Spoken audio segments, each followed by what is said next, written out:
Elara ran through the ruins of the city, her boots crunching on broken metal and glass. The sky was dark, filled with smoke and ash. The alien virus had spread faster than anyone had expected, and the alarms of the city screamed in every corner. Elara's team had already been reduced to 3, and 2 of them were gone. She held her weapon tightly, her hands shaking, but her mind was clear. She had trained for this moment, but nothing could prepare her for the chaos that surrounded her. The mission was simple in theory: stop the virus from reaching the city's core, protect humanity, and make sure no one else got infected. But in reality, it was a nightmare. Alien drones moved fast, their eyes glowing red, and their claws slicing through the air. Every step Elara took was dangerous. She dodged one drone, rolled to the side, and fired her pulse gun. The drone exploded into sparks, but she knew more were coming. She had no time to rest, not even a second.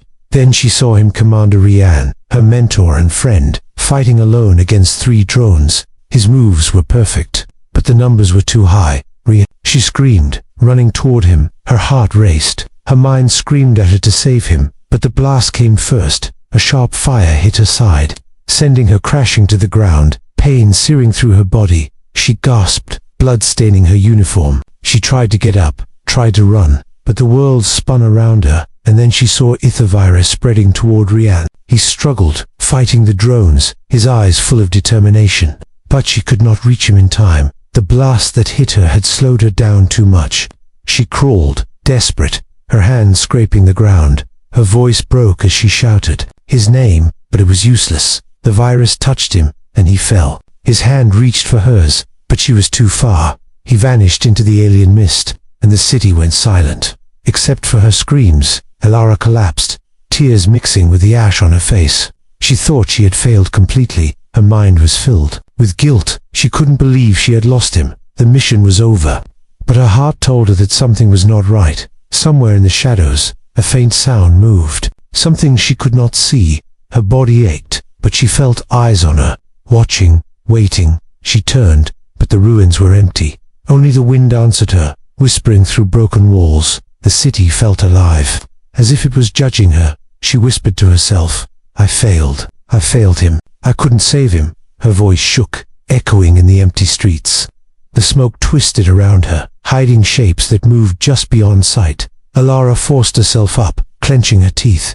She had to survive, had to keep moving. Her eyes scanned the horizon, looking for any sign of life, any sign of hope. Every shadow made her jump, every sound made her flinch. She felt alone, but something deep inside told her that Rian was not gone entirely, that maybe, somehow, he was still there, watching, waiting for her. She didn't understand it yet, but a strange feeling of hope mixed with fear grew in her chest. And so, with her weapon ready, her body trembling, and her heart heavy, Elara stepped forward into the ruins, not knowing what she would face next, not knowing that her journey had only begun, and that the person she thought she lost was closer than she imagined. Hiding in the shadows, breathing, waiting for the right moment, Elara woke slowly in the dim light of the recovery room, her body aching from the blast. Her uniform was torn, and a faint burn mark ran across her side. She tried to move, but pain shot through her ribs. She groaned softly, feeling the emptiness around her. The room was silent, except for the soft hum of the station's machinery. Everyone she had trained with, everyone she had fought beside gone. Only she remained. The memorial broadcast replayed in her mind. Images of Commander Rian smiling, laughing, leading his team. But now, those images haunted her. She buried her face in her hands, tears streaming. I couldn't save him, she whispered. Her voice cracked, echoing through the empty room. Days passed slowly, every moment filled with guilt and regret. She walked the deserted halls of the space station, her footsteps loud on the metal floors. Each corridor seemed longer than the last, filled with shadows that whispered at the edges of her mind. She remembered the mission, the blast, the virus, and the way he fell, over and over. It played like a broken recording in her head. At night, she tried to sleep, but nightmares always came. She saw him trapped in the alien mist, reaching for her, calling her name, but unable to move. She woke, screaming, her heart racing, her chest tight, and yet, she could feel something strange, something that made her stop, listening. In the quiet of the station, she sometimes heard a soft footstep behind her, Just one, almost silent, then nothing. She turned quickly, but the hallway was empty. No one was there. Only the shadows danced in the flickering lights. Her mind questioned her. Was it fatigue, imagination, or something else? She could not tell. Her guilt twisted into fear and hope at the same time. Could Rian somehow be alive? Could he be watching her from the darkness, waiting for the right moment to appear? Every day, the feeling grew stronger. Sometimes she would feel a warm breath on the back of her neck, or a presence near the corner of her eye, and every time, she spun around but nothing, only the shadows, and her own heartbeat pounding in her ears. The loneliness pressed on her, making her doubt everything. The silence of the station was suffocating, yet she moved forward, fixing broken systems, keeping herself busy, anything to keep the thoughts of failure from consuming her. One evening, while inspecting the power core, she froze. A faint voice whispered through the cold, empty hall, soft but clear. Her body stiffened, her heart leaping into her throat. She turned rapidly, scanning the shadows, but saw nothing, only flickering lights, only darkness, and yet, she felt it again. Closer this time, a presence, alive and breathing, watching her. Every move, her mind screamed. Could it really be him? Rian, alive? But how? She had seen him fall. She had watched him disappear into the virus. She shook her head, trying to fight the hope rising in her chest. But it was impossible to ignore. The feeling he was here, somewhere. She whispered into the emptiness. Rian, if you're here, show me, please. The shadows seemed to pulse, the cold air brushing against her skin. And in that moment, Alara knew her journey was far from over. Someone or something was waiting for her, and the next step she took would change everything. The station seemed alive around her, filled with secrets, with danger, and with the possibility of the impossible. She clenched her fists, determined, heart pounding. Breathing fast, Alara stepped forward into the unknown, ready to face whatever was hidden in the darkness, ready to find the truth about the one she thought she had lost forever. Alara spent the next days working alone on the station, repairing damaged systems and trying to ignore the emptiness that surrounded her. Every corner reminded her of the mission she had failed. Every shadow seemed to move when she wasn't looking. The memories of Rian haunted her relentlessly. She saw his face in her dreams, alive, calling her name, and every time she woke, her heart ached. But now, she began to notice small things that made her stop in her tracks. Tiny movements in the darkness, faint whispers in the air, and subtle sounds she could not explain. She began to wonder, was she imagining it, or was someone truly there? One night, while inspecting the power core in the lower deck, she felt it again, a hand barely touching her shoulder. Like a shadow brushing past her, she spun around, heart racing, but saw nothing. Only the flickering lights and empty corridors stared back at her. Her breath came in sharp gasps. She wiped sweat from her brow and forced herself to focus. It's just your mind, she told herself, trying to stay calm, but deep down, she knew it wasn't her imagination. The feeling grew stronger every day, as if someone or something was watching her, waiting for her to notice. Then one evening, she heard a voice, soft and barely audible, echoing through the hall. She froze, her blood running cold. Her mind screamed, could it really be him, Rian? Alive? She took a step forward, then another, each movement trembling, following the voice. Every instinct screaming at her to run. She reached the observation deck, the largest room in the station, filled with windows looking out into space. Her eyes scanned the room, but it was empty. Then, from the corner of her vision, she saw it, a shadow moving across the floor. Fast, almost too quick to see. Her pulse quickened, her hands shaking. She whispered again, Rian, is that you? A low chuckle came from the darkness, and for a moment, the station felt alive, almost breathing. The shadows twisted and pulsed as though hiding something enormous. She took a cautious step forward, and then another. The voice spoke again, closer this time. You failed, but I waited. Alara froze, her heart thudding painfully in her chest. Rian, she whispered, her voice barely audible. The shadows seemed to stretch and move toward her, and the air grew colder. The station hummed, alive with electricity and tension. Every nerve in her body screamed that danger was near, and yet, she could not look away. She wanted to run. But something inside her, the bond they shared, the unspoken trusts, kept her rooted in place.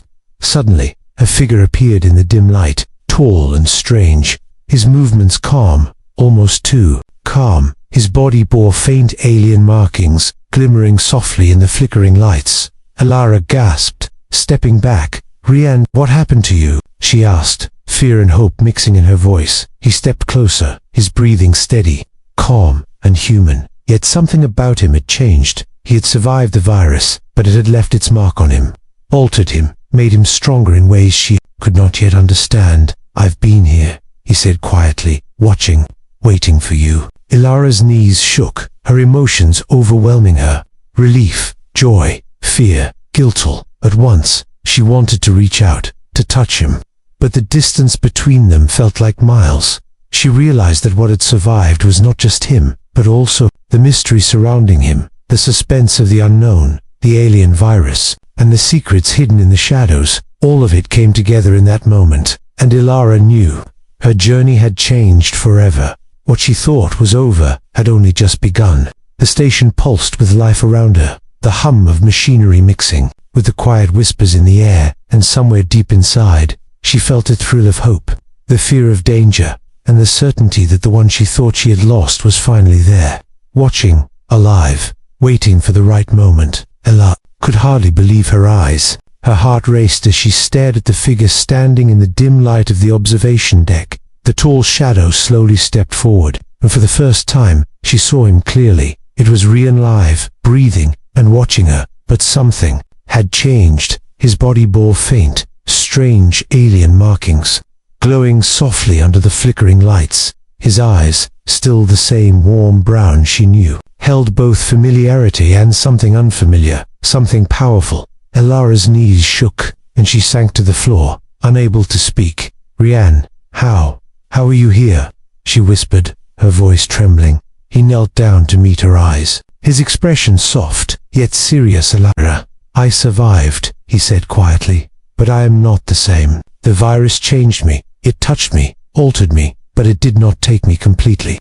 Her mind struggled to understand the mission, the explosion, the virus, the way she thought she had lost him forever. None of it made sense. How could he survive? She reached out, her hands shaking. "I thought I lost you," she said, tears falling freely. Rian placed a hand gently on her shoulder. "You did not lose me," he said. "I was behind the shadows, watching you, waiting for the right moment to appear, to make sure you were safe." Ilara's chest tightened, a mix of relief and disbelief flooding her, but there was no time to celebrate. The station's alarms began to blare suddenly, red lights flashing across the walls. The alien fleet was approaching faster than expected. The virus was still spreading, and danger was everywhere. "We have to move," Rian said, his voice calm but commanding. "I can help you navigate through the system. Together, we can stop them." Ilara nodded, wiping her tears. Her hands gripped her weapon tightly. The reunion with Rian was bittersweet. Joy mixed with tension. Every second mattered. Every step could be their last. She followed him as he moved swiftly through the station, his altered abilities giving him speed and strength beyond her imagination. As they reached the control room, Rian paused, turning to her. "There is more you must know," he said. "The virus, it was never just a weapon. It was a test, a prototype for something larger, something beyond Earth, beyond humanity. We're not just fighting for survival. We're fighting for the future of our species." Ilara's eyes widened, her mind spinning with the weight of his words. She realized that everything she thought she knew about the mission, the virus, and even Rian had changed in a single moment. The person she had mourned was alive, altered, powerful, and carrying a secret that could change the fate of humanity. The station shook suddenly, a massive impact vibrating through the floors. Warning lights flashed, and alarms screamed louder. The alien fleet had reached the station, attacking with deadly precision. "We have no choice," Rian said, eyes fierce. "We must fight. Together." Ilara swallowed hard, fear and determination colliding in her chest. She knew then that the mission was far from over, that survival was not guaranteed, that the stakes were higher than she had ever imagined, and yet she felt hope, real hope, because the one Cliff thought she lost was finally alive, standing beside her, ready to face the impossible, ready to fight for humanity, ready to change the fate of the world. The shocking truth had been revealed, but their story was only beginning. Ilara and Rian moved swiftly through the station, the alarms screaming in their ears. Red lights flashed everywhere, warning of the alien fleet approaching fast. The virus was still spreading, infecting systems and machinery, making every step dangerous. "We have to activate the defense grid," Rion said, his voice calm but urgent. His altered body allowed him to move faster than anyone else, helping Ilara navigate broken corridors and falling debris. Every moment counted. There was no time to hesitate. They reached the central control room. Sparks flying from damaged consoles, the floor shook under the force of distant explosions. Outside, Ilara's hands worked quickly, typing codes and overriding systems. Her heart pounded with fear and determination. "Almost there," she whispered. "Just a little longer." Rian stood beside her, his presence steady, reassuring. Yet the alien fleet outside waited, their ships massive, menacing, and deadly. Time was slipping away. Every second brought destruction closer. Finally, with a sharp beep, the defense grid activated. Pulses of energy shot out from the station's core, hitting the lead alien ship directly. It exploded in a blinding flash, sending fragments flying into space. The remaining fleet hesitated, then slowly began to retreat, but victory came at a cost. The station had taken heavy damage, alarms still blared, and systems were failing. Ilara fell to her knees, exhausted, her chest heaving. Rian crouched beside her, placing a hand on her shoulder. "You did it," he said softly. "We did it." Ilara looked up at him, tears in her eyes, relief, joy, and exhaustion all mingled together. She whispered, "I'm sorry. I doubted you. I thought I lost you forever." Rian smiled. "You never failed me, Ilara. We survived together, for the first time in days." Ilara felt hope, pure and real. They had faced the impossible, and they had survived. Humanity still had a chance, but the station still groaned under strain. Sparks flew, and alarms continued to sound. The mission was not fully complete, but they had made a difference. Their bond, forged in fire and loss, was stronger than ever as they stood together. Looking out into the dark expanse of space, Ilara realized something important. Survival was not just about weapons or power. It was about trust, courage, and never giving up, even when everything seemed lost. Rian and Sheev had found a way through. The alien fleet would return, the virus would evolve, and the challenges ahead would be even greater. But they were ready, together, to face the future, to protect humanity, to fight for their home, and to never forget the cost of failure. Allah looked at Rian, his eyes glowing softly with the alien marks, and she smiled. "We can do this. Together," she said. His hand squeezed hers. "Yes, together," he replied. The station hummed with renewed energy, the survivors working silently, preparing for what was to come. And somewhere in the distance, among the stars, hope shone. Like a fragile light, humanity had survived another day, not because of luck, but because of courage, sacrifice, and the unbreakable bond between two people who refused to give up.